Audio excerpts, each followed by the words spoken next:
wrong with this solo over?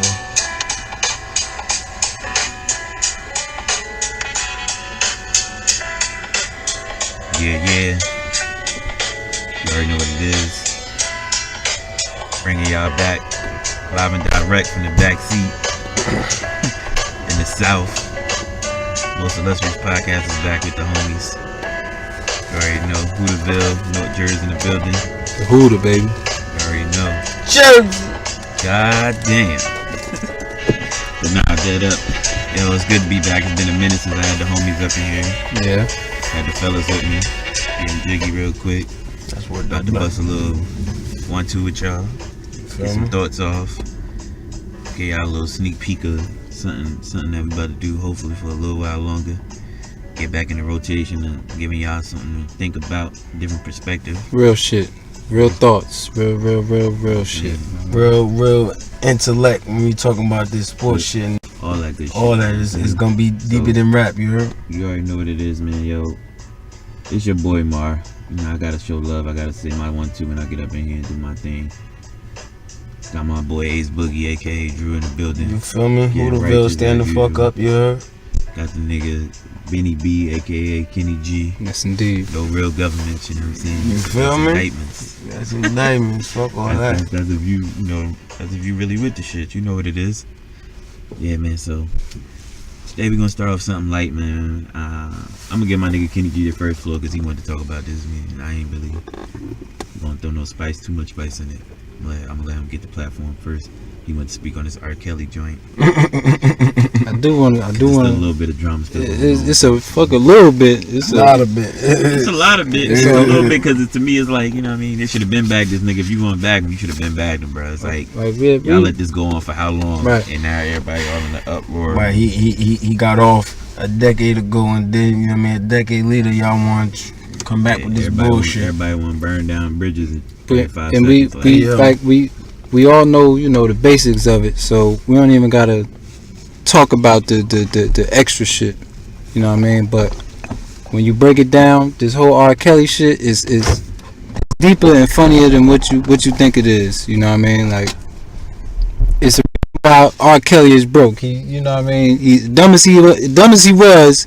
He was very rich. No, dumb as he is. Dumb as he is, excuse me. Ain't being funny not, like nigga. As ignorant as he is, excuse me. I use the proper term, but he, you know, it's all Scrabble board right now. You know what I mean, but the newest thing is that my man finding that the third tape supposedly. That shit is all bullshit. And I don't, you know, like. I don't get how I watched the video. I didn't watch it all the way. I'm not too sure if I even heard him correctly or whatnot, but he did say he was digging through his old box of tapes and found another R. Kelly sex tape. Right there. What type of creep shit is that? Yeah, but I'm trying to what I'm really trying to figure out is why does he have child pornography in his house, in his attic, or wherever it was? Exactly. It's okay that this nigga could find that shit. Yeah, and it is in his possession. You know what I mean? But how does this man? I don't even think he's related or have any relations with R. Kelly. That nigga ain't got nothing to do with nothing. And it's starting to become deeper than what the main issue is. Like at the end of the day, I'm not gonna take away listen, I'm a father, you know what I mean, and I ain't gonna, if a nigga did some shit, a nigga did some shit, but it don't make no sense that, you know what I mean, it's coming down to this shit now, how they trying to do, me honestly, I just want niggas to have the same energy for the rest of these sick perverted motherfuckers that's out here in this world, cause they are out here, nonetheless, niggas is out here, you know, they fucking with your kids, and that's true. The problem is that, you know, this world is so hooked on technology and everything. It's easy to get to these kids, you feel me? So and on top of the fact that if you really think about it, right, these priests get protected by the church. Mm-hmm. These niggas is some fucking faggots. These higher up white folks, they get protected by whatever state they live in or whatever the case may be, because you know some black person out here looking like, well, you know, it depends on the state you live in and all this other bullshit. You know, the laws is different in every state. Like, nah, fuck all that, bro. If you did some rape is rape. Yeah, rape is rape, nigga. Like how women say rape is rape, nigga. That's how we gotta take rape. Like that's a something that's egregious that you have to take to the fullest extent of the law, especially if you're guilty. Like, if it was skeptical, I'd be like, all right, you know what I mean? Let the facts go out first. Let's do this, that. In this situation, it's not. This man has been doing this shit for a long ass time, just like these priests been doing it for a long ass time. You had one priest, the dude got on the radio, they interviewing the fool. He had the nerve to say, I didn't know it was against the law to have sex with children. Like come on, man, that's some wild shit. Like, against the law, like it should be against. Why you even concerned with that shit? Like it should be against. Against your morals. Yo, on some next real time shit, I get pulled over, son, for some BS, I'm like, I ain't know that was against the law, my nigga. Nah, but on some real shit, fuck all that. Like I've been watching, you know, I've been telling this nigga, I've been watching To Catch a Predator and shit. Like it's the nigga be catching mad niggas on there, and I've been watching To Catch a Predator like forever. For forever. That That shit been shit on always for a made minute. me think everybody is suspect, nigga. You a suspect until you prove me different. That's what To Catch a Predator taught me, nigga. You had teachers, you had fucking principals, you got ex-military, anybody like anybody. You got gamblers, hustlers, every form, faction of person. And everybody played dumb. Like, yeah, I don't know, I ain't know that this was that. Only came to talk and tell her no. Like, how stupid son. can I be? Right at the end of the day, my nigga, you showed up. You feel me? So, you showed up. Like that. That's the thing. But you know what I mean, not to get too far away from Kels. Like he deserved, you know, to deal with what he got to deal with when it come down to, you know what I mean, fucking with these little girls. Like I don't want to take away from, because most of these motherfuckers don't catch a. They looking for little white girls, little white boys and shit, and we do need to get a support to, you know what I mean, the little black girls that's out here that's being abducted and being raped and being killed, you know what I mean, by these sick predator ass niggas. Like they deserve whatever the fuck coming to them, you know what I mean. And you know when they meet their maker, yo, they gonna have to for sure deal with that shit, cause you know what I mean. All in all, like motherfuckers need to just focus on the main factor of everything. Like to me, it seems like nobody really cares about the, you know, the safety of the kids right now. Like everybody seems like they after a check, because supposedly, you know, the parents set it up so they could blackmail R. Kelly, which kind of, you know, to me it kind of makes sense. Like, and you got you ask the black community on some real nigga shit. Like, well, especially if you got a black family where it's a mother and father there, what black mother ain't gonna wild out on a nigga that's fucking with their child? But and that's the thing. Ain't no calmness to that shit. That's the thing. Like they it was premeditated. They set it up because there's plenty of shit proving that they've been hanging around R. Kelly previously before he even took them in and made them their proteges or whatever you want to call them. Know what I mean? Like straight like that. They was dealing. They brought them to R. Kelly. You know what I mean? Supposedly. And as a grown nigga, if I know this nigga R. Kelly is some type of creep, he's not gonna come nowhere near, look, smell, understand, none of that around anybody that's underage in my family. Yeah, understand this. Even if I were to initially be any type of naive to what this nigga may have or may have not done, if I found out that nigga did anything, ain't no making no documentaries and shit. The only documentary is gonna be about me being in the slammer because I done bodied this nigga. Like, I don't want no check from you, nigga. I don't want you raped my daughter. You got my daughter against her will. I don't want no check from you, nigga. You gotta die, son. So shame on whatever his name is. I don't know his name. You know, gotta do some more research. He on some real fuckery, like on some real shit. Shame on you, everybody. Like, yeah, we gotta protect the kids. To the motherfuckers that was in Kel's label and his camp, that knew shit was going on and didn't do nothing. They ain't shit either. You gotta take that. That doesn't make sense to me either. Like, you walking around talking about something, you see women in chains. But if you getting paid, my niggas, money. That's the epitome of money because niggas allowed. That's the epitome of niggas selling their soul. It's like Saul. You remember Saul? This is some Saul shit. You sign the contract, so you and then you don't see nothing, you don't say nothing. Some Saul shit. I was watching Saul 2 last night, and then you don't see nothing, you don't say nothing. So you don't mind, you know, some child somewhere being fucked up. So basically, sum it all up in a sense is like, everybody just saying the same thing. You know what I mean? If everybody agrees like it should be, you did it, you know you did it. Whoever around you who was involved with it, everybody should be prosecuted to the maximum extent that they can be for being involved. Right? Straight like that. And I feel like the media is played out, son. That's Yeah, why the media definitely everything else is popping off because the news is really draining, son. Like you go watch the news, you're gonna get a headache. They gonna get a headache. Whatever the fuck they want. Yeah, everything. Some people live and die off that. And, yeah, you know what I mean. Most of that shit propaganda. It's all propaganda, and people, you know, it sets up.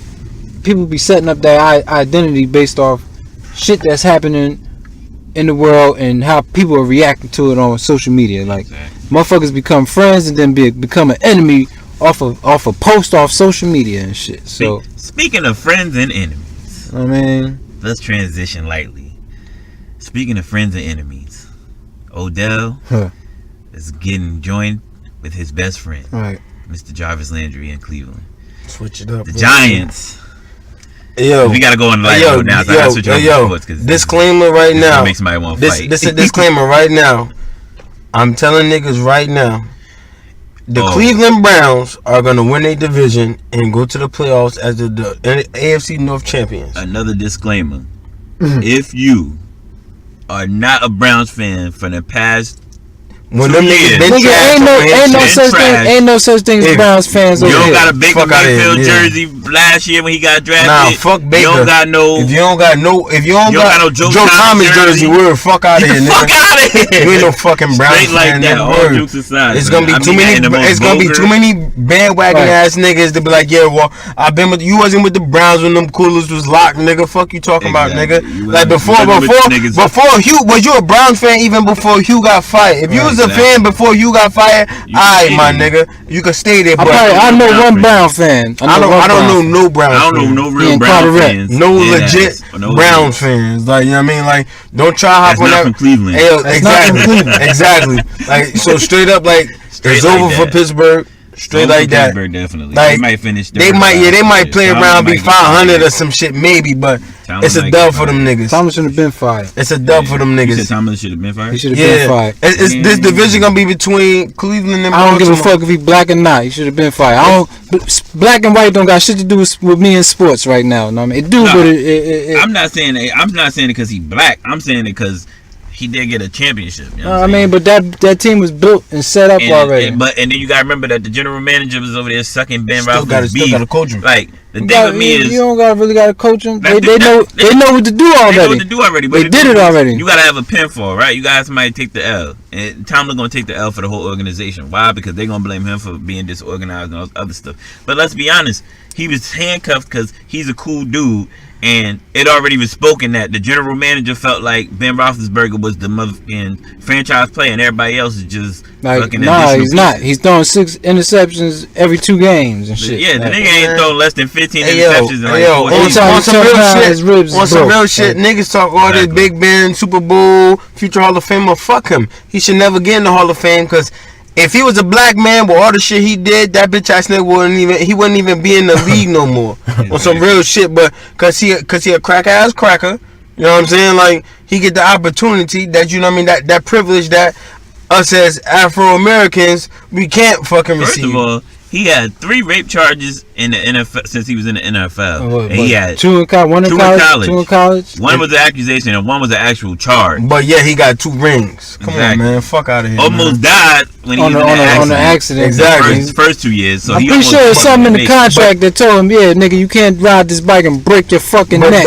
But this motherfucker is the future Hall of Famer. Like, fuck out of here. Everybody gonna say, well, the talent, and black players get away with this and that. Yo, they won the rings. Mike Vick went to jail for fucking fighting dogs. Exactly. And I want niggas to know. If you listening, it ain't that deep. Hey, yo, I want niggas to know right now on everything I love. Yo, I done lived mad places in my life. I done lived in the Southeast. Shit go down all the time. And trust me when I tell you, it ain't just niggas doing that shit.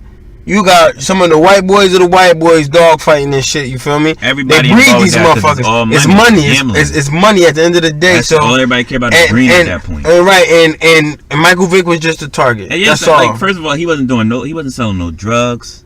He wasn't doing no prostitution. I think he was just endorsing it. He was giving his brothers and cousins money to do what they need to do. Exactly. Or do whatever they was doing on his property so they wouldn't be out in these streets getting shot and all this other stupid stuff. Now, you know, some folks gonna say, some old black folks gonna say he should have known where his money was going. Some old white folks gonna say, oh well, it doesn't matter, it was on his property and he should care about the dogs. But honestly, if you taking care of your family, you can't monitor what everybody doing. That man was making all the money he was making in Atlanta. I promise you, I think he would have won a Super Bowl ring had he never got in trouble with this BS. I don't know about that. Atlanta wasn't ready to put anything around. Yeah, but that was all on him. Almost won against the Eagles. Man. He ain't almost win shit. No, hey, disclaimer ain't going Eagles. It's definitely hard. Disclaimer. This is Jones. Yo. It's a disclaimer. It's an Eagles fan in here. So yeah, definitely. It's not biased because at the end of the day, you don't want to facts for a fact. He beat us too that year. Though. He ain't beat us. The nigga didn't do. He didn't almost do nothing. They scored 13 points that game, but they got that ass whooped that game. You dig? He didn't do shit that game. Yeah, it don't matter. I was just asking. I was me. You right. You know my boy. Get the fuck out of here.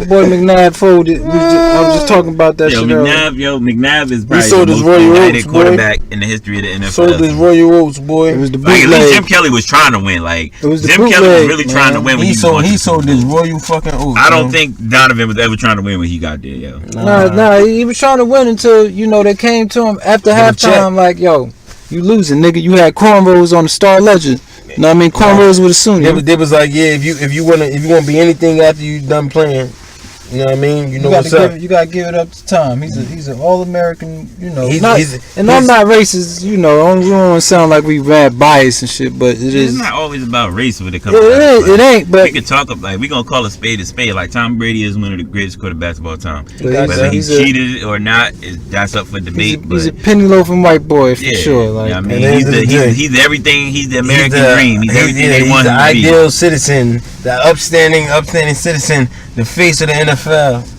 Exactly. But, you know, it is what it is. Listen, man. So, with that said, you know what I mean? After going off about this whole Cleveland thing.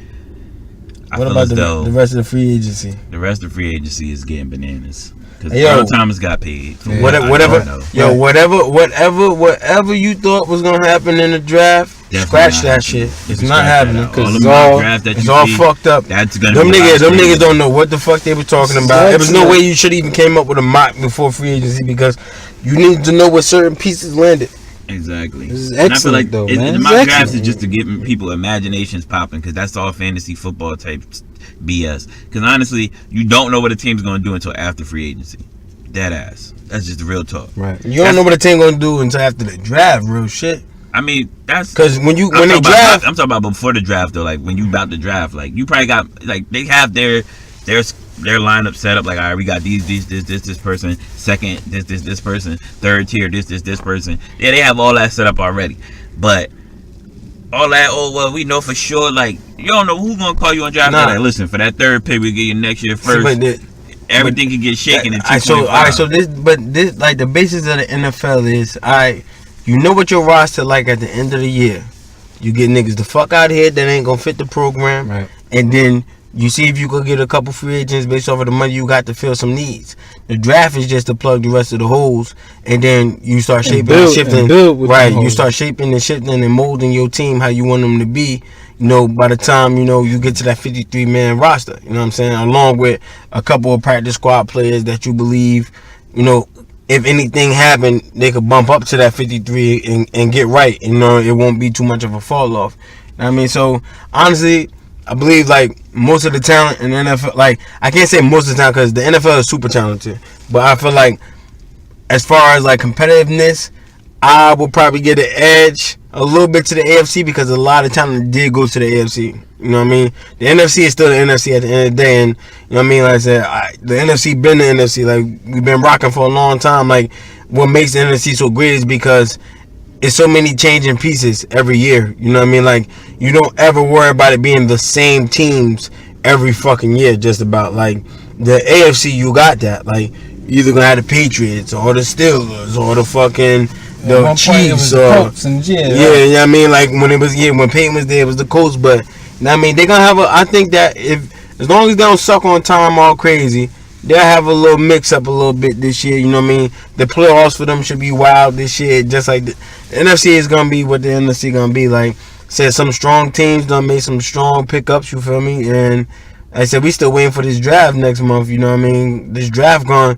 do a lot because at the end of the day, we see all these niggas that be like DK Metcalf. Like he is a freak of nature, but at the end of the day, he could be some Troy Williamson ass nigga, super fast and shit, but can't catch shit when it come down to being in pads regular season. You feel me? So don't get hyped about shit about combine shit. Nah, I would decline that only because this. I mean, I feel like that nigga's a he's action beyond a freak figure. of nature, son. Like it's not even just a freak of nature. He on some Megatron shit. He never really had a good quarterback when he was at Ole Miss. See, but I don't want to. But I don't want to hear that shit because at the end of the day, a nigga like Megatron was at Georgia Tech in the wing team, my nigga, and he only ran a few routes. 6'8".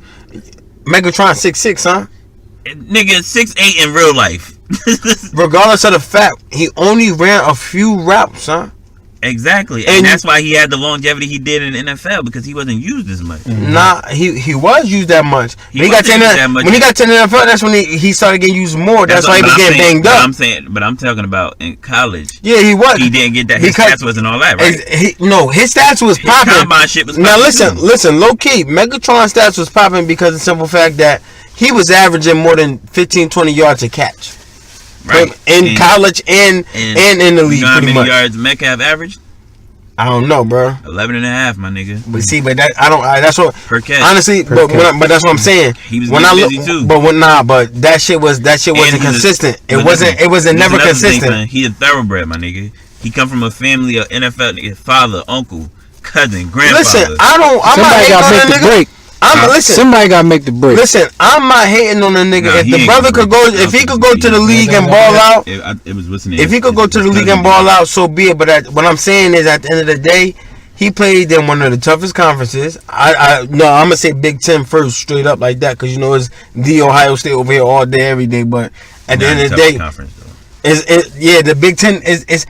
It's a mixed bag, you feel me? But the SEC, man. The SEC is one of the top because at the end of the day, you get most of your defensive players out of the SEC. You get some talented skill players to come out, and DK Metcalf didn't consistently fucking ball out against SEC teams. I'm not saying all that. I'm gonna tell you the defensive players part because one of the best corners, top 5, top 3 is Marcus Lattimore. He went to Ohio State. Yeah, listen, my nigga, you don't got no debate with that. All right, see, but look, you ain't got no competition level. Listen, nigga. What I'm saying is, in the SEC against SEC opponents, he was not consistently dominating like he should, based off his height, his size. You know what I mean? His catch radius, his speed. The nigga's super fast. He's big as hell, and he got over a 40-inch vert. He should have been wilding.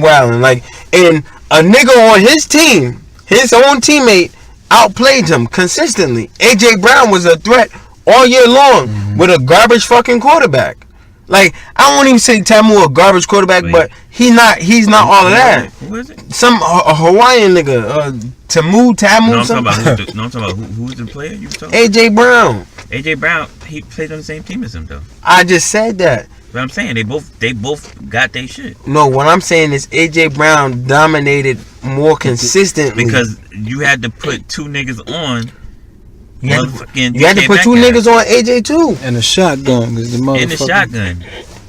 Really 3 because the linebacker would slide over there and he still was getting busy on cats. Listen, AJ, he didn't blow out. AJ was getting that coverage too. What I'm saying is AJ was getting that coverage too. And I'm gonna tell you honestly, I watched a whole bunch of Ole Miss games because you know what I mean. You know, come down, placing our little bets and shit. A lot of times, even when they, when it's crunch time, when the shit matter, just an inquiry. AJ Brown. Pay my taxes. AJ Brown. I ain't getting my damn. Y'all niggas busy. I'm a sovereign citizen. But all jokes aside, AJ Brown in key moments stepped up a lot more to me than what DK. Like DK, I feel like he disappeared in big moments when it came down to it. The kid Tamu, nigga, his first name is Jordan, so I'm gonna call him Jordan. Yeah. The quarterback from Ole Miss, Jordan, who got invited to the scout and combine. I feel like he trusted AJ Brown more. Because nothing to do with skill, just knowing. Like, imagine if I practice, we chill together all the time, right? That's like us practicing. So when we talk in convo, it's more poetic and easier. The rhythm is there because we spend a lot of time talking. You feel me?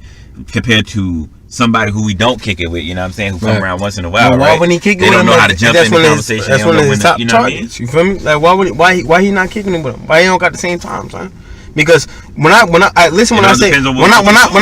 speak consistency, son, it's not just about the numbers you put up. It's about being healthy enough to even be on the field. So since we doing that comparison, right? I know this is going back to something that I know a lot of people probably gonna talk about later on when the season about to start. So AJ Brown and DK Metcalf to me is the 2019 version of Odell and Jarvis. Jarvis got way more catches at LSU than Odell did. Right. But as you can see, Odell was the more athletic one, and now you see it way more because they in the NFL than you seen when they was in college. You see what I'm saying? Yeah. That's what I'm saying. And they was the same year, came out the same year, everything. Odell got picked first. That's right. And then Jarvis got picked. But Metcalf is more athletic than AJ Brown. All the way. That's what I'm saying though. AJ Brown to me is a Jarvis Landry, and DK is more of a Odell. But I mean, I could say you could say that because you said you talking about athletic specimen. That's what he is. You know what I mean? But I'm saying I said it's not about hate. Like at the end of the day, it don't matter. It don't. At the end of the day, what really all matters is where the nigga get drafted. That's true. Because if he get drafted to a garbage ass team that don't have coaching, his career gonna go down the drain. And that's the thing. That's or you could just be a bum like said. Example, I'm not gonna say a bum, but a disappointment like Laquan Treadwell. I knew you was gonna say that. So you're a funny ass nigga. You're a funny ass nigga. I had to get to the Vikings over here. He a funny ass nigga, man. Everybody was calling Laquan Treadwell the next this that. And nah, nigga, listen. It's listen. At the end of the day, sir, it's a whole lot more examples of niggas that's receivers that's supposed to be something that don't be nothing. So I don't even know why. I'm just saying because it's Ole Miss related. He went to Ole Miss too, so I think he'll stay in the SEC. He funny as hell. Ole Miss related. He funny as hell. You know what I mean, big time hyped up guy. You know what I'm saying? Great combine, great speed. He didn't have no great combine for one. He didn't run that fast. Niggas questioned that shit from the beginning. But niggas still picked him in the first round though. That's all I'm saying. He did because out of the options that was there, because it was a run on receivers, niggas wanted to grab somebody. I thought you was about to say Percy Harvin for a minute. Nah, Percy was that nigga. You bugging. If it wasn't for headaches, Percy be that Percy Harvin? Yes, nigga. I can still go at Percy Harvin though. What you mean? That nigga he didn't do shit. His brain was off. Why didn't he do nothing in the NFL? It don't matter. How we know he was really having migraines like that, my nigga? Son, he was balling in the NFL, son. What you mean? He didn't really ball out. Yes, he did, son. He had like 3 good seasons. Son, what you mean, son? Y'all traded him, so you can't really. We traded him we traded him because of the simple fact that he was having headaches like that. And niggas could get some. Niggas could come up. We traded him for a first round pick, son. Exactly, but I'm saying that means that he was still. Because somebody was dumb enough to believe that maybe he just don't want to play for y'all no more. Nah, nigga, that wasn't it at all. Because I'm not giving you a first round pick for somebody who you tell me got headaches brain and problems. Right. Yeah, that's stupidity. Listen, at the end of the day, he didn't get traded. He got traded because he was disgruntled with the coaching staff. Like I think it was Leslie Frazier or it was Leslie Frazier. It was Leslie Frazier that was still there. You know what I mean? And he didn't like what was going on with them. Like, because at the end of the day, regardless, Percy wasn't necessarily put in the best position because at that time the Minnesota Vikings was all about Adrian Peterson. That's true. Just handing AP was the workhorse. He was the offense. Period. Point blank. Period. Needed to be for the most part. And y'all didn't really have a good quarterback anyway. Never had a good quarterback like that. Well, except for never. Dante was. I'm talking about more recent, nigga. Like I ain't talking about then, cause niggas, everybody, if you know football, I don't need to explain that shit to you. Everybody know Dante was there balling before Dante. Fucking Randall Cunningham coming from the Eagles. You know what I mean? Right. He came over to Minnesota. He was fucking balling. Like you know what I mean? If you want to go further back, Fran Tarkenton. Like we had a couple quarterbacks throughout our history, but I'm saying throughout like the last decade or so. You know what I'm saying? Yeah, Brett Favre. But Brett was at the tail end of his shit. Brett gave y'all a hell of a year. He did, and then he sold his ass at the end of the game. We was in field goal. I understand that. So he got cheated. Look. Get him off the field. Listen, nigga. Listen. They had to crack open the bulb out there. Come on. Nigga, listen. Treat him like Hank Hill, bro. I'm not that. Look. This is what I'm saying. And everybody understand this shit already, son. Yeah. New Orleans cheated for that. So he ain't sell his ass then. He did. No, what I'm saying, how he sold his ass, the ultimate, the number one rule for every quarterback that you get taught from being a little nigga, don't throw across your body, across the field. This nigga did that shit. We was already in field goal position, even though he took a beating all game. We was already in position. All we had to do is kick a field goal, and it would have been a ball game. This nigga scrambles out the pocket, getting chased down like some hound dogs is chasing him. That's what it was. Across his body. That's what it was. Charging $20,000 to knock him out the game. I think I would have killed him too, bro. I would have shot him in the leg for $20K. That's a bonus non-tax, bro. He did that shit. Talking about a non-tax bag. Yo, that's wild. I'm taking that. He said, I'm about to show Minnesota. Fuck y'all. Ain't gonna help me? Fuck Exactly. He said, fuck this. I'm sitting down. Nah, it wasn't. But He got up and drunk a beer and said, that is it. It wasn't. But it wasn't. It wasn't Minnesota. My Wrangler's at. That was real talk. Like real talk. That was Greg Williams, and I said, but it was something for the sake of boosting the economy in New Orleans because Katrina, the black Sean dude, Payton right? was still a coach. No, Sean Payton was the coach then, but that was From Minnesota. That wasn't Dennis Green. that was That was Leslie. No, I think that might have been Leslie. It might have been Leslie, I think. Yeah, it might have been Leslie if I'm not mistaken. But no, that shit was for the sake of boosting the economy in New Orleans because they just had Katrina. You feel me? So they needed a reason. Right. They needed a reason for them to have some money circulate back through there to build shit back up because Katrina devastated. Listen, I was down south when that shit happened. Yeah. So niggas from New Orleans were scattered all over the place. Houston, Atlanta, parts of Florida, like niggas was everywhere from New Orleans, and that created a lot of problems. It created a lot of issues with shit. Niggas mixing. Coming in niggas' hood acting like however, but they needed to, rebuild New Orleans, and what other better way at that time than to bring them a Super Bowl? You feel me? So Sidebar from the main topic of the conversation because it's where we going. So I gotta say it just to say it though. But I mean, they didn't want the niggas to come back anyway, so that kind of like So like boosting the economy wasn't for the black folks. Not to be political. That's just the ideal principle. That was for the sake of the NFL and for tourism, for like I said, for protect boost the economy because New Orleans make their bread off of Bourbon Street and Mardi Gras and shit like that. We don't got enough time today to go into the theory of New Orleans, right? But I'm definitely because we could get about the conspiracy. We could get on that shit. When you talk about the NFL, we get on that NBA, shit, boy. And the reason why the Major League Baseball never been in New Orleans, I'm gonna give y'all a whole podcast for that topic, so the homies can understand and niggas can put in their input as well about the conspiracy of what New Orleans really symbolizes and what it really is. Mm-hmm. But we gonna get back. We gonna get off the sidebar and go back to the fact that this draft is gonna be. I think it's gonna be one of the best drafts. This shit is a very talented draft. A lot of talented, very talented draft. Yeah. Defensively, skilled players. Not too many linemen as far as offensive line go. It's a few here and there, yeah, but like it ain't hit and miss probably. But it might be an offensive line type of draft next year type shit or something like. Cause I don't.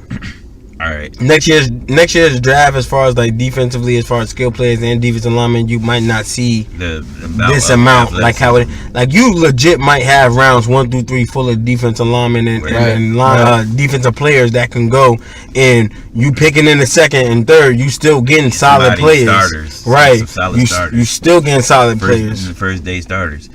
So all right, I'm gonna do something. I'm gonna switch it up for a second because we are talking about the draft, and this is not even, it's March, but I like doing shit like this since ESPN and them think they could do it. Why we can't do it?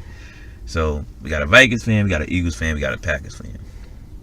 So we're gonna go with the lowest totem pole and start with, I guess I'll go first because my team finished like last.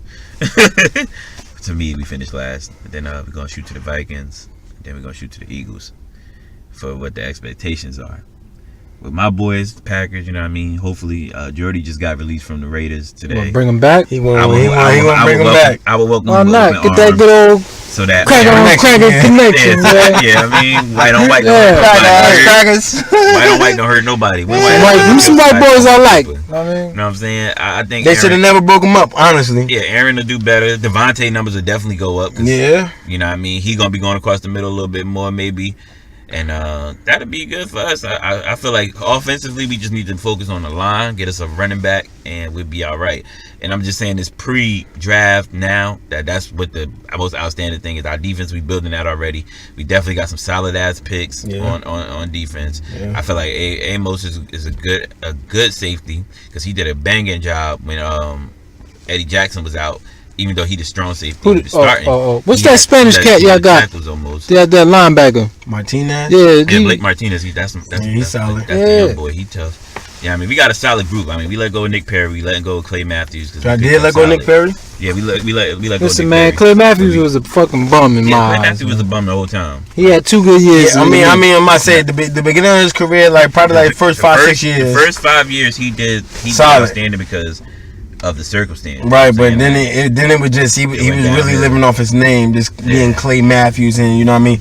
Him coming from a football family, but exactly, yeah, but that name. I'm not gonna say he a bum. He's not a bum, but he's just a white boy that's aging. Like he knew when it was coming to an end, and Father Time is catching him. That's all. Like he don't want to give up, and that's nothing wrong with that. See, but that's what I'm saying. Like he's a white boy. Like not to be funny, but like their decline is gonna be a lot steeper than a black man.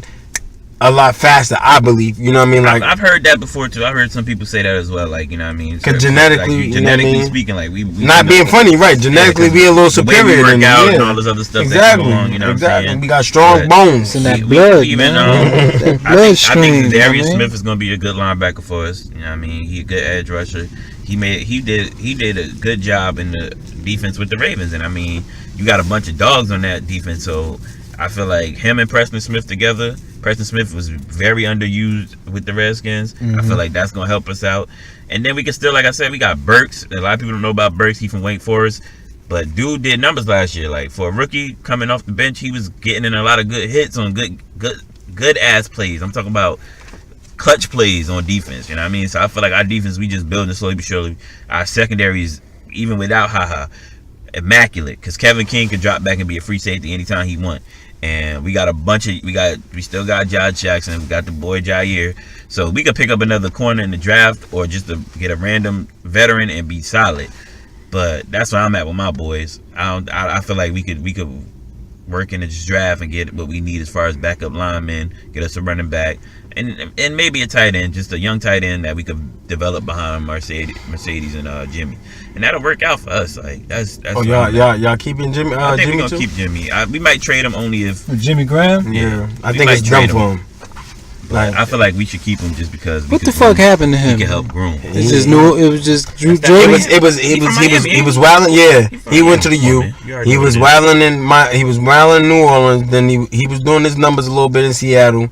And then, you know what I mean, coming over to Green Bay, like, it just wasn't as expected. He was playing injured, a broken thumb or some dumb shit, or a hand or something, like, so, that's going to drastically, he's been an injury-prone player for the most part of his career. Forever. Yeah, you can legit say that. All right, let's go to... But, being a Vikings fan, hearing my man's giving the spill on the squad, like, legitimately, like I said... My bias is always going to come with Minnesota, but at the end of the day, I'm a football fan, you know what I mean? And I'm going to choose football over everything at the end of the day. Like, it's not going to be a specific team. Like, I enjoy football that much. Like, I can watch anybody. And honestly, thinking on my rivals and shit, like, they have done so far a pretty solid job, you know what I mean? As far definitely their defense, like I said, they got 2 pretty solid starting pass rushers, you know what I'm saying? Like, said that it's not they're pretty much, I feel like, at a point where they can just pick a few niggas here and there in the draft. This draft good, you know what I'm saying? Then they'll be solid. Draft's good defensively. That's where your focus could be, and you know what I mean, they'll be solid. And I like that shit because competition only bring out the best in you. You know what I'm saying? Like, no matter where you are, like on your team and against your rivals, if you're not playing against a good team, it's hard for you to even wake up to play for that game. You feel me? Like, it's hard to have that focus a lot of times. That's why a lot of times teams lose to teams that they quote unquote supposed to beat. You know what I'm saying? Because they're like, all right, nah, these niggas trash. Like, and little do you know, at the end of the day, all these niggas is professionals. He's all grown, all grown ass, strong ass, fast ass niggas. You're not playing him, so you know what I mean? Right? Exactly. He might gonna kick your ass all game. I'm still gonna say Laquan Trevor. I so boom. Speaking of Minnesota, you feel me? You feel me? Speaking of Minnesota, yo. I legit look, I never I never endorsed Kirk Cousins. I never liked that pick. I was low key mad that we let go Teddy. You know what I mean? I think we should have kept what's the name for Case Keenum for another year and let Teddy like really fully recover, and then give Teddy back to him. You feel me? Because I think Teddy would have did what he had to do, and we low key faded him. But Kurt is okay. You know what I mean? And I hate the the whole idea that Kurt is on his record against winning teams and this, that, and the third. Like, football's the ultimate team sport. Mind you, do Kirk Cousins fold in certain moments? He absolutely does, and I will not deny that shit. But at the end of the day, when you look at games, especially that the Vikings have lost, I will. It's a lot of blame to go around. It's been times where my defensive line didn't produce. You know, my linebackers look like shit. My secondary look like shit. You know what I mean? Like, this is one of Xavier Rhodes' worst years, and he's really a legit lockdown corner. But he was kind of banged up. So. Yeah, he was banged up, but he will legit follow your number one and pretty much do some solid, numbers against him or whatever. But I heard we possibly shopping Trey. You know what I mean? I don't know. If we keep him, we keep him. If we don't, we don't. I wouldn't mind keeping him. I wouldn't mind trading him either. That's where I stand. But I think that we done solid. I was surprised that we kept Anthony Barr. I thought that he was going to do it to the Jets. You know what I'm saying? And he decided to come back. Cool, but hopefully he stepped his fucking game up. He got his money now. You feel me? Like, he got his money. He asked for the bread. He got guaranteed money.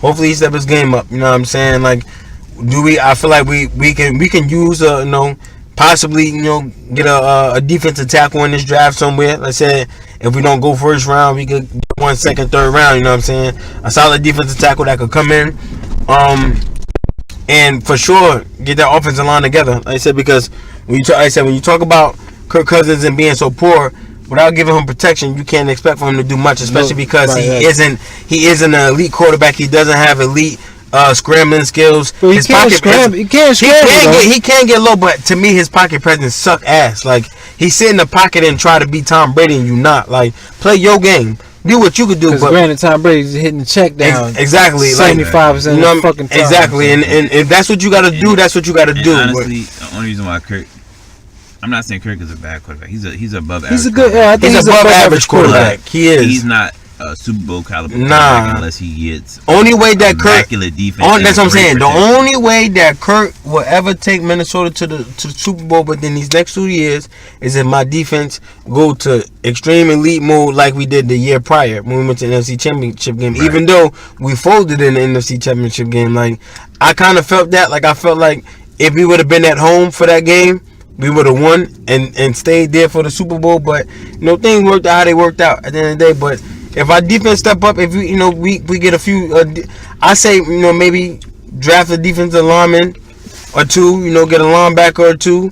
Definitely address the offensive line. I said, and as far as like Kirk Cousins have weapons. Stephon and Adam are fucking legit. Laquan should go. You know what I mean? Yeah, he's underperformed, but we got some low key. We got some receivers that niggas don't really know. They're not household names, but they could ball out low key. Like, you know what I mean? I'm waiting to see, like, maybe bring more competition in the draft. Get you a late round pick, maybe like somebody like Stephon, because we got him late round. Get a late round pick with a receiver and just bring some more competition and see who does what in training camp, because that's what I'm looking forward to. Like, Laquan's been the training camp fucking player all into the regular season, and then he sell his ass. Mm-hmm. Like, he get nervous or he's scared of the moment. You know what I mean? And Kurt really looked for him this year. Like, I legitimately seen in key moments when I felt like he should have do it to either fucking Stephon Adam or Kyle Rudolph. He do it to Laquan, and Laquan didn't come through. You know what I mean? So I would ship him out of here, see what we could get for that nigga at the end of the day, or give him this last shot. And if you do solid, probably give him like a 1 year, another prove it deal, like, you know what I mean, to show your worth, because I don't see a market for him like that. You know what I'm saying? Because he's not all of that. You know what I mean? And like I said, as long as we could protect Kirk Cousins a little bit better and get some real dogs up there in the front, so Dalvin could get busy, because you seen at the end of the year what Dalvin can do. You know what I'm saying? Like, he's healthy. You know what I mean? As long as he stay healthy, he fast as shit. he'll get Dougie on you any moment. You know what I mean? He just needs some blocking. You don't need to be getting hit 2 yards, 3 yards in the backfield. Like, that's not fair to him. You know what I'm saying? So, you know, as long as we have a solid draft, you know what I mean? We restructure Everson Griffin fucking contract. As long as we have a solid draft, we should be all right this year. You know, but the NFC North is gonna be something serious this year. I know that much. A lot of positivity over there, like that. Shout out to the Vikings. I'm not gonna throw no shots. Let this nigga go, yeah. Preseason.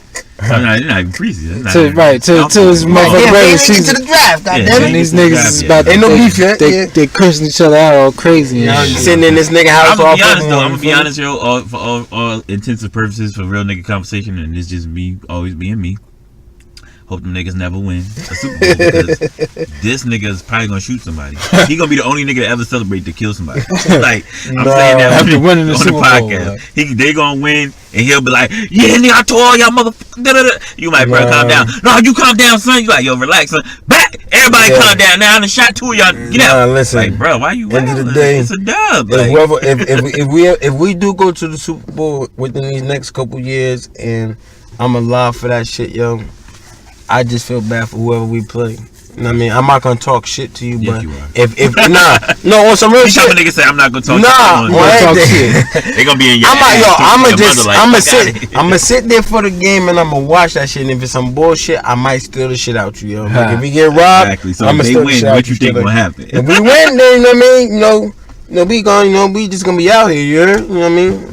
But you know what I mean, let's hear about them Eagles over there. Yeah, man, that sound like Eagle shit you was talking over there, popping off on it. So I mean, keep that energy toward me.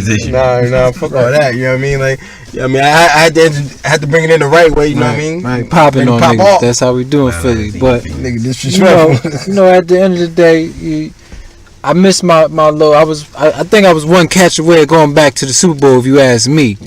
In the division, you had to get to the championship game first, baby. I mean, we was going, like, we done beat the shit out of the Rams already, but they wasn't by none. You know, right now, my situation, you know, congratulations to Nick Foles. We you know what I mean, you did that thing for us. You got that. We gave you. Nah, I mean, we gave him the money. Go get your bread, yo. Do your thing. You feel me? Because at the end of the day, this is Carson's. You could have got a second and third for Carson and stuck with Nick. Nah, we could have got a first for Carson. Shit, first and the third for Carson. But I fuck with my nigga Carson. Fuck what niggas talking about. This is how Ben Roethlisberger is supposed to look. Hold on. Before I let you get into your mojo, man, I have to stop you with this match. Oh shit! You gonna give it to Carson? Carson. I don't think Carson would have got y'all the Super Bowl. Like, you serious? The way he was playing? Yeah, I don't think he would have won. You don't think so? If he would have stayed healthy, I think he could have. Bro, the way he was playing was fucking ridiculous. If it wasn't for Carson, we would never got to the Super Bowl. He wouldn't have won those playoff games. I digress, my nigga. That's up for debate. I had to get that off my chest. Like how so? Like, I just don't think he was built for that moment. My defense shut down. It was based off the defense though. It's two different things though. I think the reason why Nick Foles won was because it's redemption, son. He got shipped all over. He always been a backup. Yeah, it was the storyline. The storyline played in the part. The storyline played it out. Exactly. That's what it was about. But the storyline with Carson. Listen, the storyline is he's the next All-American great white boy. You know what I mean? This how time is. I don't think niggas like him as much because he played for y'all. I'm gonna be honest. That's what it really is. I like him. Listen, I watch him. It's to the point like the nigga. It was. I see a lot of great shit coming out of Carson. Yeah. And as long as he stays healthy, you can win a Super Bowl with them great motherfucking moments when your quarterback comes out. Mm-hmm. He's smart. He's intelligent. There's a reason why he got that starting job the way he got that starting job. You feel me? The motherfucker was on a date before his first. He was looking at film. His bitch was mad at him. Excuse me. You know, I mean. We can use the word B word, but it's only in certain expressions. Yeah, you know what I mean. Might get offended. I understand, but I'm a real motherfucker. You know. We don't mean it in a disrespectful way. Yeah, I mean. No harm intended. His bitch was motherfucking eating mad at him while he got his face in the playbook. But I was about to say his face in something else. Yeah, look, you hear this nigga, right? Yeah. He ready. You already know not to say nothing nowhere near what he's thinking about. But at the end of the day, I'm looking forward to Carson coming back completely healthy. Shout out Carson, you know. Completely healthy. The motherfucker is a playbook maniac, and that's what I love. I love my playbook maniacs, and you know I got a couple holes to fill. Would you put him over Donovan all the time? Donovan my all-time favorite. You feel me? You had the Sunni and the cornrows on the Star Legend. So if Carson get you one, if he get you one, then he over Donovan? Yeah, I don't know, cause Donovan was my man, yo. I don't give a fuck what nobody said. That was my man. He had to take care of his kids. He was having twins. Tripping selling ass every day. Yeah, you feel me? They get So but I got a couple holes to fill. Like I need a fucking running back. Cause we finished about damn near last in the league and running the ball. I think we had 1,500 and some odd yards rushing all year, which doesn't make any fucking sense. He's right there with you. But you know, I want to. Corey Clement coming back from injury. Corey Clement is my man on the low. That young boy be getting busy, and a lot of people don't pay attention to it. You want him to be a starter though. I don't necessarily want him to be. I want him to stay at that second string spot where he could come and catch the ball out the backfield. Like Darren Sproles was. You know, because Darren Sproles is more screens and catch out the backfield. But Corey can run in between the tackles, but he mix it up. So I want that mix up on the field, and I just need I need a power back to complement with that. Somebody to knock your motherfucking shoulders back when they're going through that shit. You feel me? Josh Adams, I like the kid a lot. He's another smart playbook kid. I think Doug should have ran him a little bit more. Yeah, but he didn't get the opportunity. He was a rookie. He wasn't ready. He didn't know that he was ready to step up like he did. Know, he's a rookie, so that's that comes with a lot of consequences. Sometimes fumbles and a bunch of dumb shit. So. And you don't want to do that. You don't want to set that kid fuck up his mindset. His mental up in Philly, because they'll tear your whole asshole up. Hate that nigga. Kid like what Eli say, like when you got little children talking about your mama, cursing your mama out, then it's a problem. Like, you know what I mean? But I need another cornerback in a sense. Run Darby out of there. Yeah, Darby. I think he's about to fuck with the Chiefs. I think they were saying. I think I've seen something like that shit but, too.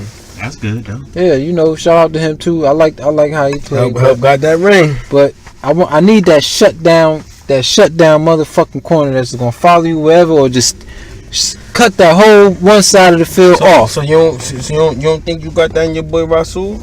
Rasul stepped up a big fucking shitload of a bunch, nigga. Like he started off I used to say this all the time. I look at Sewell. This nigga is a straight shout out to Sewell. He a Jersey nigga. You feel Jersey? He from Jersey. You know what I mean? But EO Nort, let's say that. This motherfucker, yo, this nigga would start the first 2 plays against him. He doing some bullshit, but then the rest of the game, this nigga is balling. Like, and I was mad when he tipped the shit against Amari Cooper. Frog face looking ass and caught that bullshit. You feel me? But you know, it is what it is. You know what I mean? It is what it is. But I still kind of want a shutdown corner, and I think my secondary will be solidified. It's not that many corners in this one though. Because my boy McLeod coming back, and McLeod like to lay that boom. Yeah, he used to lay that sonic boom. People don't even know about McLeod. Definitely solid. And I mean, you know, that was a huge missing piece. Yeah, Malcolm Jenkins had to play all the snaps all year. So, and he was getting beat because of that shit. Yeah, so motherfucking tired. And that's not what I'm used to seeing with Jenkins. But my boy, you know, Ohio State product too. You feel me? Let niggas know. Piscataway too. Jersey, you feel me? Jersey boy. Yo. I used to watch his high school game. Low key, the league got so many Jersey niggas. Rutgers should be ashamed of themselves. Rutgers should be fucking ashamed because the league got so many Jersey niggas. But listen, man, we ain't talking about Rutgers and shit, man. Rutgers, all right. Sidebar. The reason why Rutgers is trash is because Rutgers doesn't go to certain towns to recruit. They go to Piscataway, and all of Piscataway cats want to be thugs, want to be gangsters, and they get kicked out of school. Never come out to be. That's exactly how it be. Like they get a few cats from Patterson, they end up making it to the league. They might get 1 or 2. They don't get nobody from Newark whatsoever. No, they do because you know Tahir. You know shout out Tahir Whitehead. Nah, Tahir went to Temple. That's what I said. I'm talking about Rutgers. I ain't talking about Temple. I'm talking about Rutgers. Well, recruiting. I thought it's terrible. Talking about I thought Jersey got a lot of cap. Jersey. It's Jersey. Definitely, but I'm talking about Rutgers don't go to where they need to go to get the talent they need to be productive and be a because that's prominent football school. And so many niggas that should have been.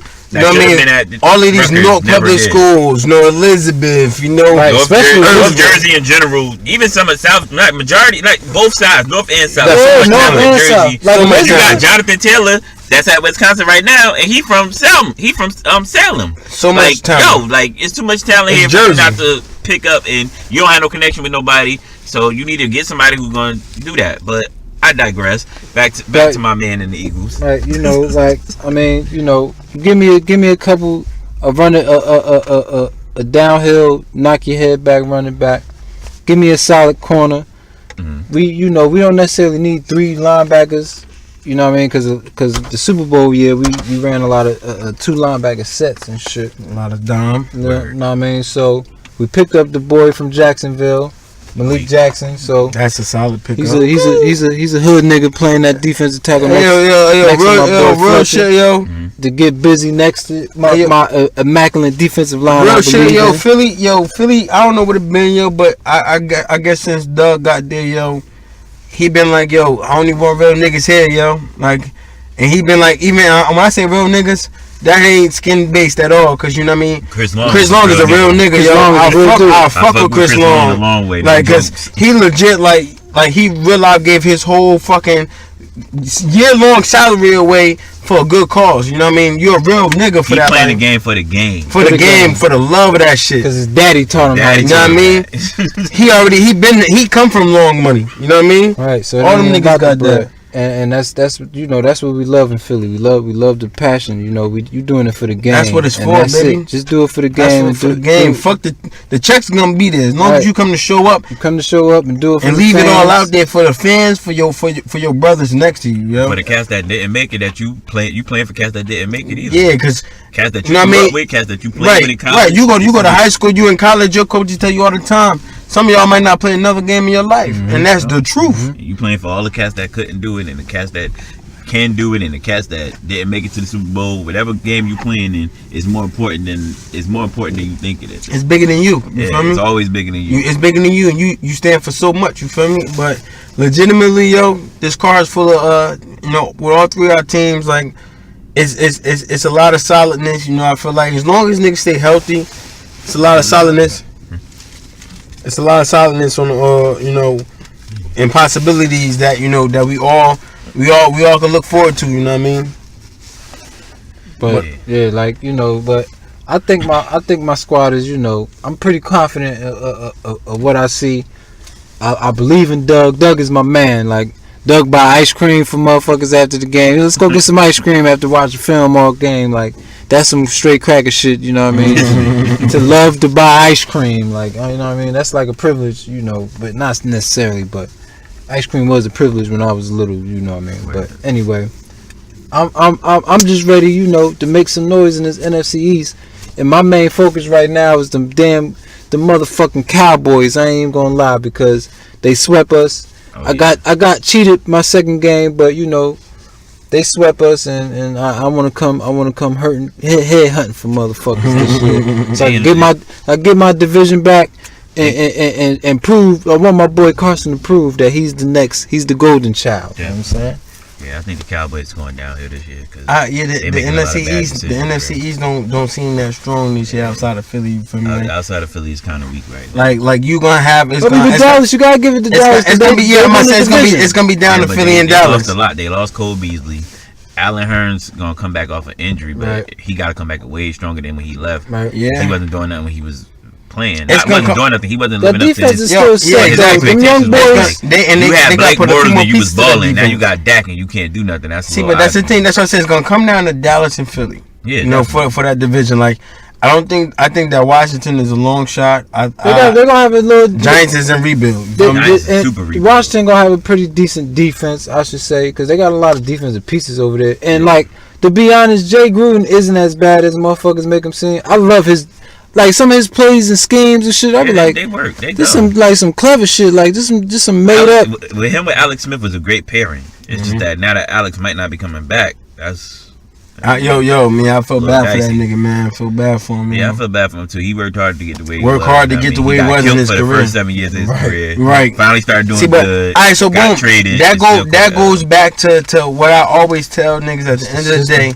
It don't matter how good you are, how good you do in the underwear Olympics at the combine. Yep. If you get drafted to the wrong team, meaning a team that you don't fit their scheme, and they don't have thinking about you. Yeah, they don't have the coaches like Belichick that's gonna bring out the best that you have to offer. You to do only your part and your part only. If you don't have that, it don't matter how talented you are, you will not succeed. And it's sad as fuck, cause I would rather damn near be a second, third round pick getting drafted to the right place rather than, you know what I mean? Like I just want to go top 5, but I go to a garbage ass team that don't have a GM that's gonna put the right people around us. Like Cleveland right now, they almost did it perfect, yo. Yep. They almost did it perfect. No lie. Like that's why I said they gonna win the fucking division, because they got a GM that know what the fuck he talking about when they come down to football. He already built a top-notch team. Exactly. And mind you, like, and this was before all the acquisitions. Like he said, I'm gonna go get my quarterback. Nobody thought that was gonna go first. And you know, mind you, Baker's the solid quarterback, but said we talk about all the offense and shit. Said you got Myles Garrett, Sheldon Richardson, and Olivia Vernon just on the line alone. Yep. You got a shutdown corner in Denzel Ward already. You feel me? Like, you feel me? Like another Ohio State nigga. Like they only a few pieces to add on to what they already have. Exactly. They are going to be solid because look. They went wrong for so long. You feel me? And it's about that time. Honestly, this is a life lesson, because no matter how long you could be down, at some point in time, every dog have his day. It's gonna reverse. It's gonna be barking. You feel me? Like shit changes. You feel me? Because that's a strong state. You gotta have that mindset. You feel me? Like in life, you gotta have. This is a life jewel. Seriously, like just because it looks bad and you might be down and out, don't never fucking fall into that shit, because it's just a trap. You feel me? Like as long as you got that mindset and that attitude, like look, I can overcome any fucking thing, your day gonna come. Your day is gonna fucking come. Word up. I feel like that was a great, little breakdown just before this is like a pre-draft episode. Oh yeah, we're gonna be back for the draft after the draft, yo. The draft comes. We're gonna be here with the draft. Mini camp. You might get 2-3 hours. Yeah, because it's gonna get real spicy off of that after that one. Like that's gonna be something we gotta sit down and really hashtag talk about it, because it's gonna get real after the draft. Yes, that's we get to break down every pick and how it's gonna fit the team scheme and all. How he fit exactly. We're definitely gonna get busy on what the expectations are of these picks that go to these places. Like mind you, there's no need to set no high lofty expectations, but at the end of the day, will this person be able to contribute right away, or is he gonna be bullshitting around? You feel me? So definitely appreciate my brothers for coming through and no doubt, supporting their teams and showing love to their teams. Absolutely, man. That's my quarterback. Yeah, you gotta say that for Kirk every time he drop back. Man, fuck out of here. I can't stand that nigga, yo. Right now, I'll trade him for Teddy any day. Right now, son. But yeah, man, that's the foghorn coming through, man, letting me know. Is that the last topic? Baby. Last topic on deck. How y'all feel about this Russell Westbrook and going at the fan? Hey, yo, listen. Before we even get started, let me give the the listeners a background. So Russell Westbrook was in Utah. They was up when they was just like the second quarter, going into the end of the second quarter, about to be halftime. They were winning the game. He was doing his thing as usual, and he got into a verbal altercation with a fan, and the fan was talking really reckless. After the game, Russell didn't apologize, because he said he was in his right for saying what he said, because he was disrespected. And then the fan had an interview with the local TV station that covered the team, and he was all like, it wasn't that serious, I was just being nice. Coming to find out, the fan deleted his Twitter, because Twitter, of course, catches everything. And he was harassing Westbrook for a minute, and then he just recently got caught slipping. You know what I mean? So with that being said, homies, already know how we gonna take it. We're not gonna be too political about it, but we're gonna get real about it, because it has to be real. And this is what we call shots fired. So with them shots, my nigga, Cause he a Russ man. He the Russ Understand? man. I'm an OKC fan, and niggas. But he's not a Seattle Sonics fan. See, but listen, at the end of the day, listen, because now you gonna have me explain. At the end of the day, I'm a football fan. Football over everything. I don't really care about basketball, but when I decided to want to pick a team, I chose OKC. I didn't jump from one team to another. Just like I have not changed my football team, I have not changed my basketball team. Straight like that. And when y'all see him on the live episode, you gonna see why him and Russ are right. Hey, yo, listen. At the end of the day, Russ isn't wrong because you know what I mean. Any man, I don't care, black, white, fucking orange, purple, nigga. You disrespect me as a man, you disrespect my family, you disrespect what I stand for, I'm going to check you about it. And at the end of the day, he didn't put hands on this nigga. Exactly. I wouldn't have been mad if he did, but it would have been a little reckless if he did, especially right there in that setting. You know what I'm saying? But he's not. It's not like it wasn't like the brawl in the palace. You feel me? Like, he didn't start wailing like that, but he told nigga straight up, like, listen, I will fuck you up. Like, you got me fucked up if you think that this how you gonna talk to me like I'm some low ass bitch. Like, you bugging. Like, exactly. Straight like that. Like you know, with me, you know, people. If you ask me, it's like 50-50 with me. I've been telling motherfuckers it's 50-50 with me. Cause, granted, you know, to me, when you're a professional athlete or whatever, you got to deal with crazy ass fans. I'm a Philly fan. So I'm one of those crazy fans. Like, I might be that person, you know, feeling some type of way, and I'm in the stadium and we all riled up and we like, fuck you, fuck you, fuck you. Beat the fuck up. No, that's cool. You can say fuck you and all that. But once it gets, you know, to me, if put me in Russell Westbrook shoes, as long as it doesn't become like racial. Right, you taking it too far then. Once it becomes racial, my nigga, it could even be racial for me, nigga. I'm making millions of dollars. You call me a nigga. That's cool. What I'm saying. Because I know in the street, you not calling me a nigga. Right. I'm gonna beat your ass. I know, but that's where it falls. But that's what I'm saying. It's like 50-50. But like with the racial thing, my pride is a little too high for that. Fuck they shit up. And you dealing with my family and shit. That, you know, that's crossing. Those are the two lines. Those are two lines for me that you cross. It's 3 lines for me. But those two, like, nigga don't really get me, but it'll get me depending on how the context. In a high intense situation, like if I've been sitting on the bench all game because I'm hurt or something, and you just saying nigga this, nigga that, it don't bother me. But if I'm out in the court and I just come off the court, they were saying he the old boy was like, go ice your knees, but what really was said, and what I believe what was really said, get on his knees. Get on his knees like you used to. If you invite me to your dick, and I'm on the sideline, I don't even think it was that. It's just on principle. No. Look, this is what I'm saying. If you invite me to your dick, my nigga, while I'm coming off the court, this has nothing to do with being gay or nothing. I don't have no problem with gay people. Like, I'm not a homophobic. I'm all for that shit. I'm talking about it's disrespectful because my nigga, you wouldn't say that shit to me in real life. Like outside the stadium, if you told me to suck your dick, I'm breaking your shit. And that's where it comes back with the 50-50 version of me, because at the end of the day, granted, the money don't got shit to do with it. I'm a man, but my money, I'm gonna make my money work. Hey yo, security, look, go holler at him. Get him the fuck out of here, yo. Definitely. Get him the fuck out of here. I feel like security wasn't doing shit. Yeah, and they weren't doing really shit. Paying attention. See, but get him the fuck out of here. And number 2 behind it is, he ain't gonna come up to me and say that shit, because I will choke slam this motherfucker straight to hell. But that was with my NBA strength. But that's what Russ' argument is. He's like, where's the protection for players? For the players, because and fans can't come in and say whatever the fuck they want.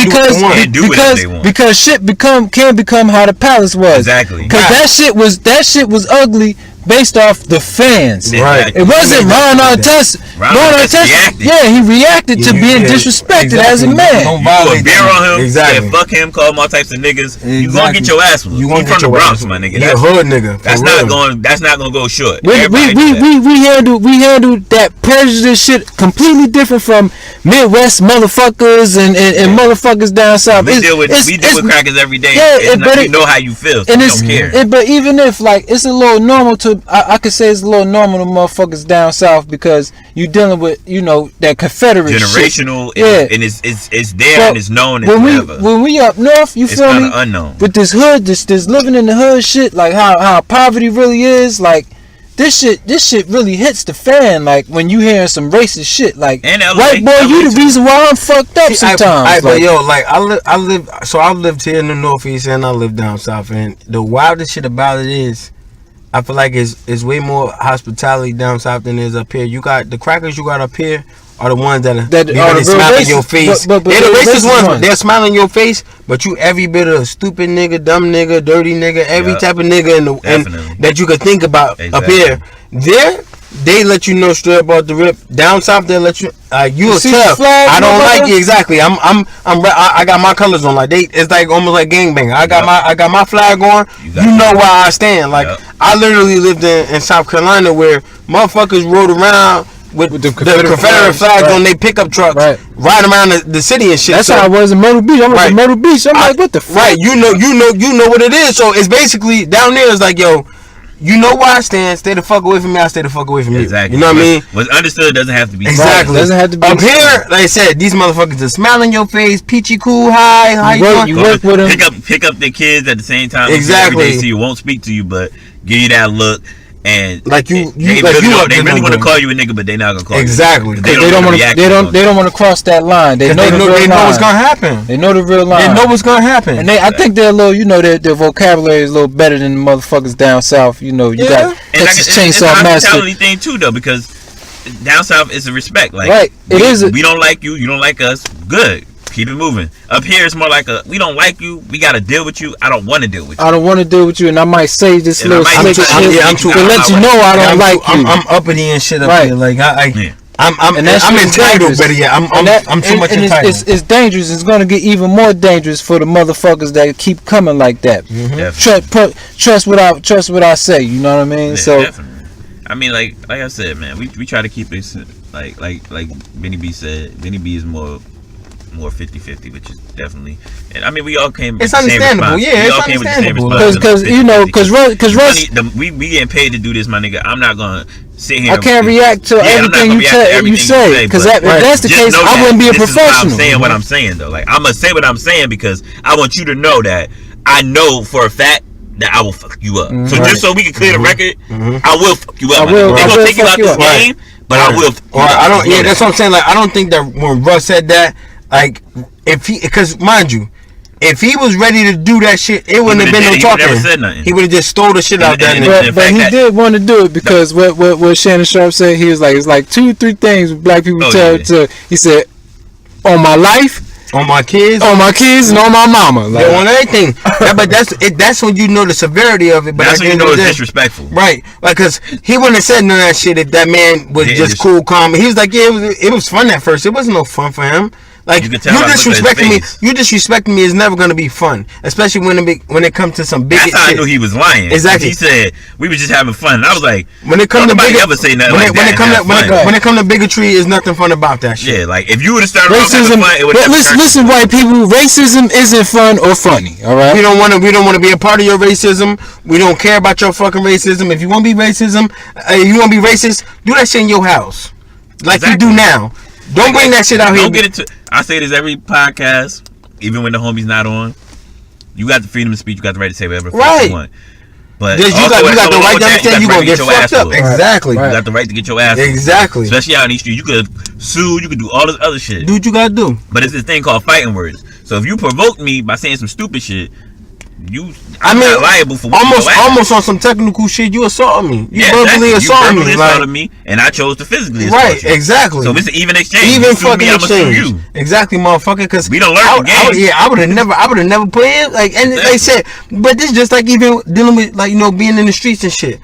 I don't give a fuck how much you talk shit, cause that shit don't matter. Like, a lot of niggas talk shit, but a lot of shit to make you mad. A lot of niggas talk shit, but a lot of niggas ain't really ready to fight. You feel me? Like, at the end of the day, like, you be like, oh, bitch ass nigga, all this other shit, whatever. Like, cool, I'll be a bitch ass nigga, all this other shit, but you won't get it popping. Like, point blank, period. Like, it's the same concept pretty much, but it's just like, still, even if, like, I'm not gonna be moved so much by that, but when you take it to a certain point, like now when you be like, all right, well, yeah, fuck your mother, I'll smack the shit out that bitch, or I'll shoot your mother. You violating. Like, that's now because where I'm from, that's a possibility that happens. Exactly.